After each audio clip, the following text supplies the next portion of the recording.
can you blame somebody here who is absorbing this? Can you blame them for saying, holy hell, these people are so bad, I don't even want to frickin' talk to them. I don't even want to be in the same room with these people. It's a perfectly natural reaction. So who do I blame? I don't blame Hawk. I blame these guys. Because their business model is based on, getting people worked up. And they have probably some agenda behind it, but their business model guarantees that they'll look for conflict because that's where all the clicks are. So we have this situation where the black community is completely locked out of the most fruitful path for success, which is to take advantage of the resources and the connections and the help that helps white people. Why not work with the people who have the power, with the people who've got the authority? Well, the reason they can't is because they can't even be in the same room with them. Let me ask you this. If the President of the United States invited a leader of Black Lives Matter, let's not talk about Hawk in particular, but just a leader of Black Lives Matter, to come to the White House and, maybe listen to him and talk to him, what would happen to that leader? Well, that leader would be excommunicated, I think, because these people have said, you can't even talk to those people. They're so vile. They're so racist. You shouldn't even be in the same room with them. And if you do, you're going to hear about it.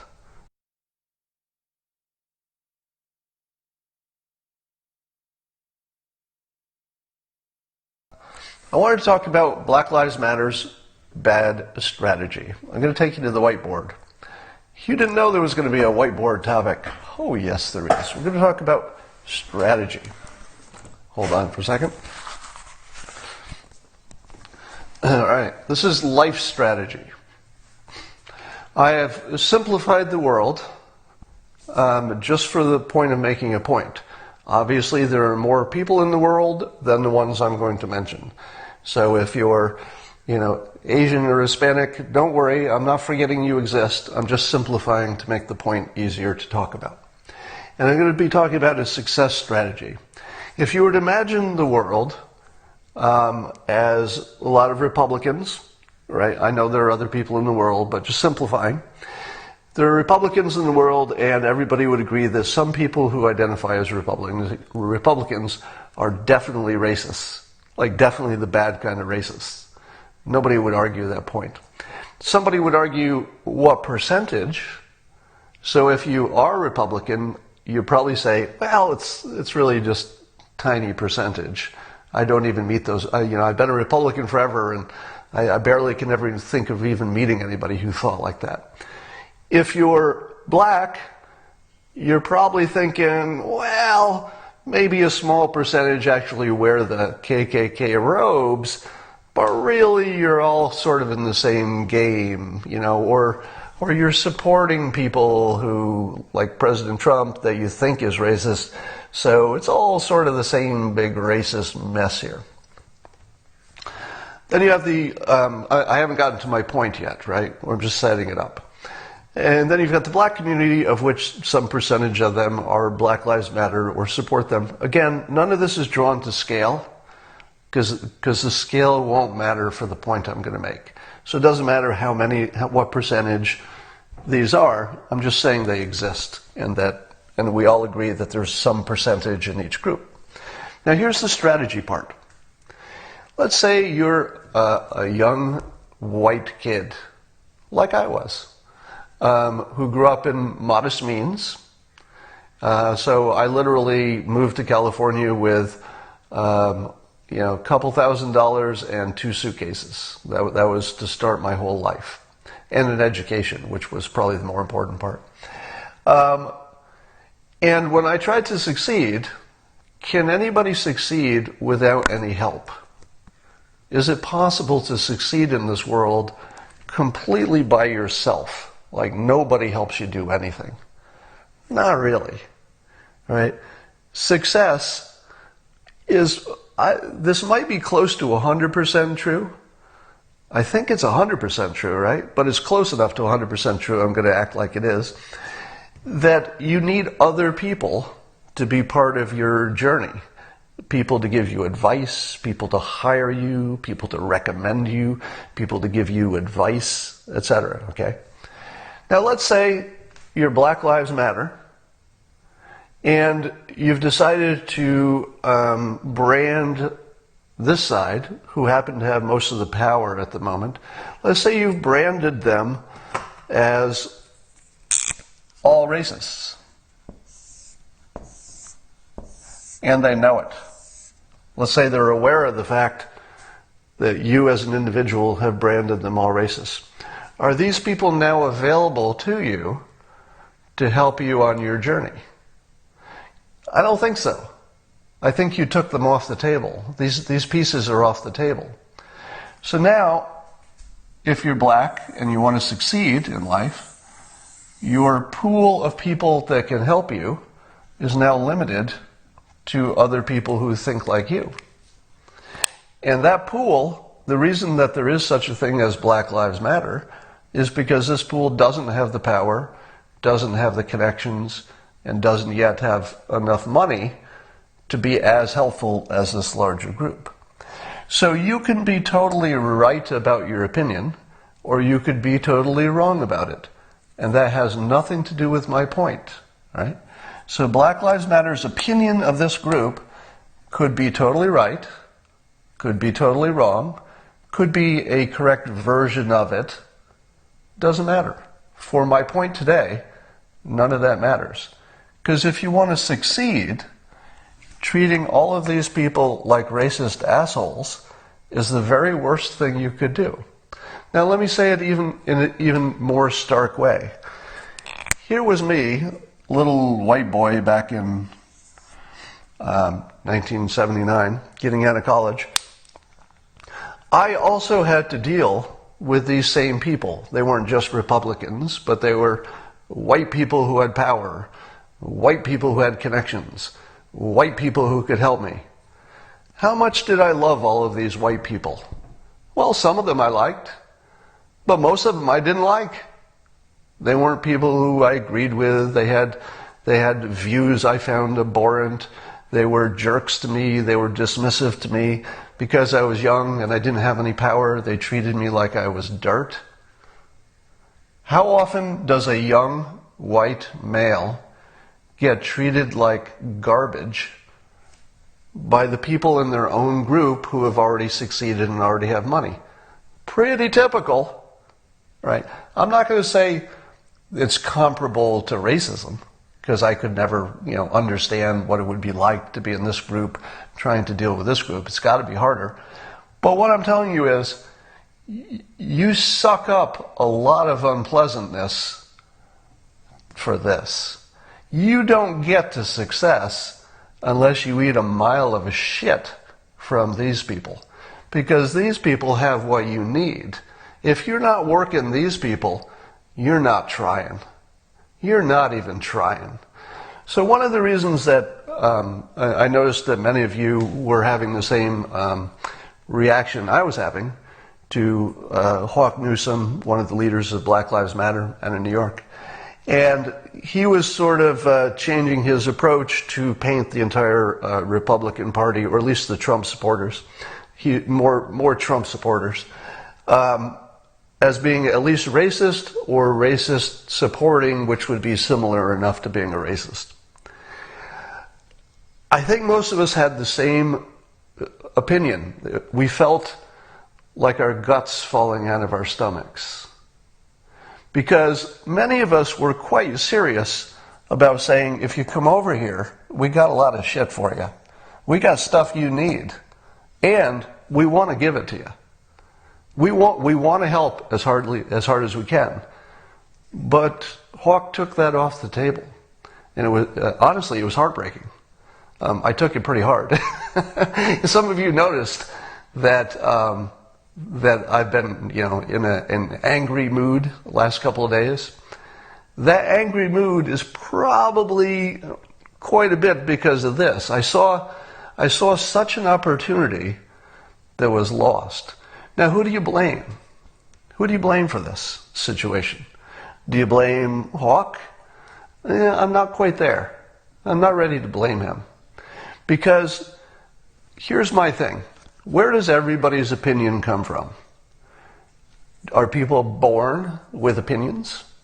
They are not. We're not born with opinions. Our opinions are a result of our environment and our situation, our history.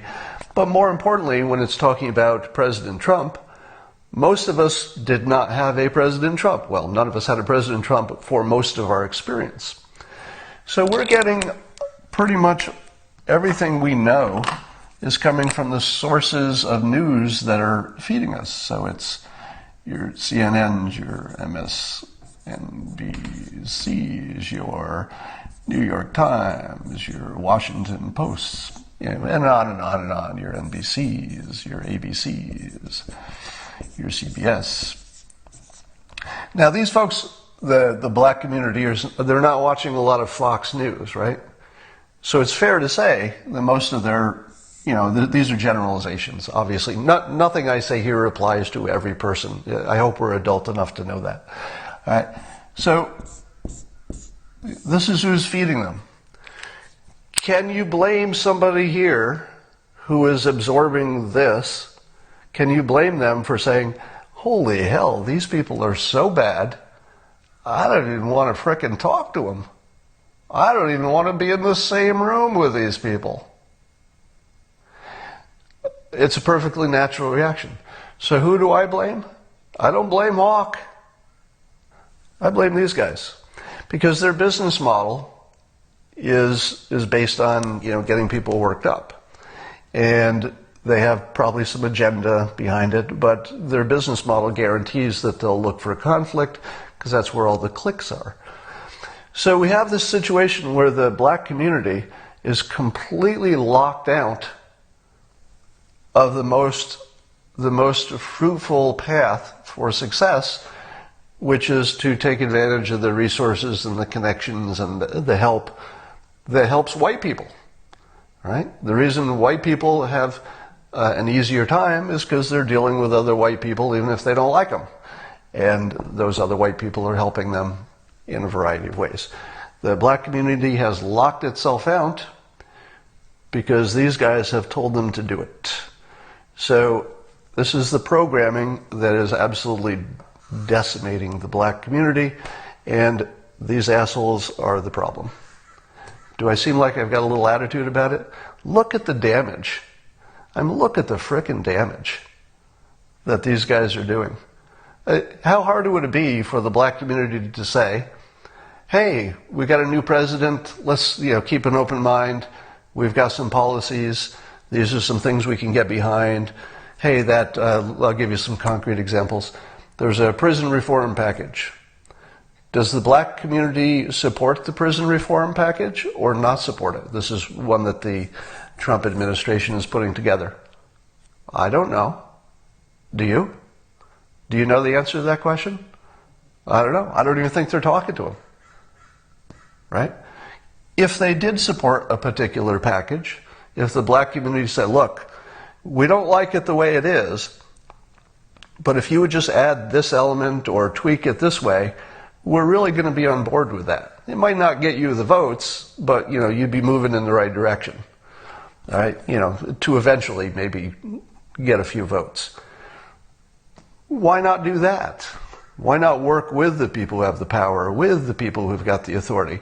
Well, the reason they can't is because they can't even be in the same room with them. Let me ask you this. If the President of the United States invited a leader of Black Lives Matter, let's not talk about Hawke in particular, but just a leader of Black Lives Matter, to come to the White House and maybe listen to him and talk to him, what would happen to that leader? Well, that leader would be excommunicated, I think, because these people have said, you can't even talk to those people. They're so vile, they're so racist, you shouldn't even be in the same room with them. And if you do, you're going to hear about it. Right? You saw that pushback with Kanye, just having a conversation with the president. But imagine that, multiplied by 1 million. Kanye has the ability to float above it. He's a rare personality in a rare situation. But the average person can't float above that. The average person is locked in this little prison over there thanks to their jailers. Let's call these the jailers.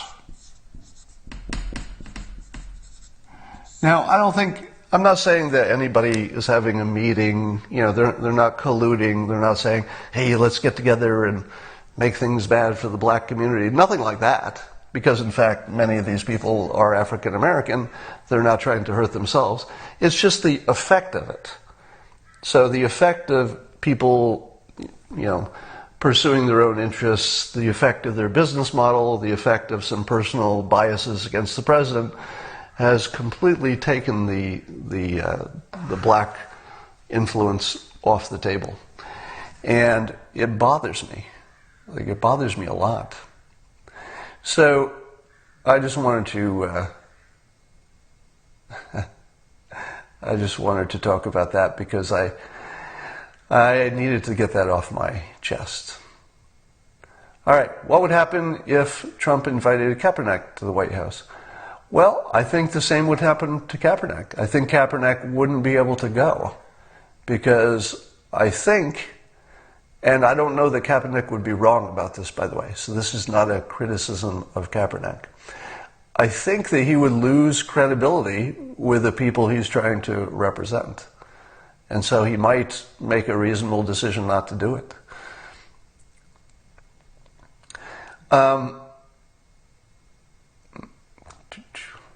What's your personal reason? I don't know what the personal reason is. I didn't understand that question. Let me add some positivity to Black Lives Matter. So one of the things that Black Lives Matter has gotten right in terms of persuasion is that saying is very catchy. And even if you disagree with it, let's say I hope nobody's disagreeing that Black Lives Matter, but some people disagree with it in the indirect way of saying, oh, all lives matter, all lives matter. Why are you saying just Black Lives Matter? So that tends to be the trap that a lot of white people fall into, and it just makes them look like racists. So that also makes this clever, because it creates kind of a trap. But here's the cool thing. Even when you're arguing against the motto, you're repeating the motto. So no matter how many times you say, I think Black Lives Matter is unproductive, or whatever you're saying about the saying, because maybe you think all lives matter or whatever, or you prefer police lives or blue lives, whatever. Even as you're arguing against it, you have to keep repeating it in your mind. And the repeating of Black Lives Matter, even when you're arguing against it, what have I taught you? Well, what I've taught you is it's convincing you that Black Lives Matter, which was very much a central theme. So in terms of a message and changing the mood and the attitude of the country and raising awareness, etc., the Black Lives Matter motto, I'm not sure who came up with it, but it's really brilliant persuasion-wise. Even if you're disagreeing with the techniques and the methods and stuff, persuasion-wise is great. I've said the same thing about Kaepernick and about kneeling for the flag. My opinion is that I wouldn't respect a flag that people couldn't protest. All right? This is just me. I'm not going to try to persuade you of this. But the reason that I'm fairly positive about the protesters, the NFL protesters, mostly Kaepernick, the others are a little weaker forms of Kaepernick, is that the fact that it offended so many people and that it was a protest in what people thought was the wrong place, it doesn't belong in this football area, that's what made it work. That's why we're talking about it.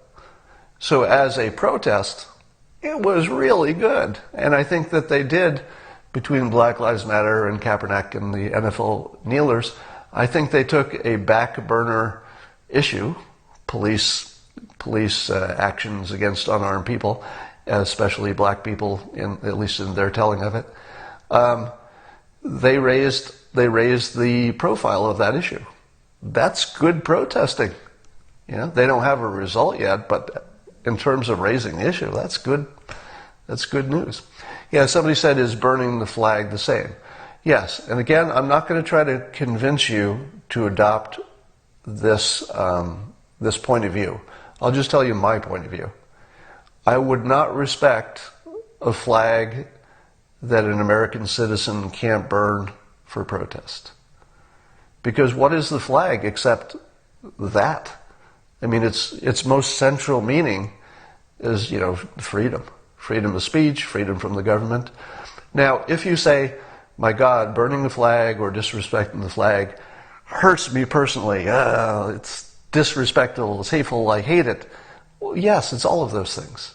That's what makes it an effective protest. So it's supposed to do those things. That's why people do it. That's the part that's working. But would you respect a flag that would jail you or kill you for desecrating it in protest? I would not respect that flag. So the flag we have, the one that's burnable, as long as you're doing a legitimate protest, right? I don't have any respect for somebody who's just disrespectful for no particular reason. You know, if somebody wants to use it as a floor mat, but they're just being a jerk, like, I don't like that person. There's no protest involved, right?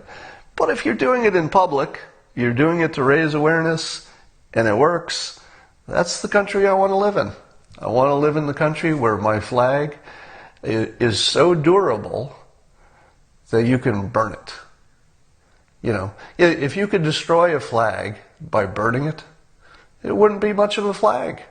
I mean, it's a symbol, right? It's not a piece of cloth. You can't destroy the symbol. You can burn as many as you want. We'll just make more.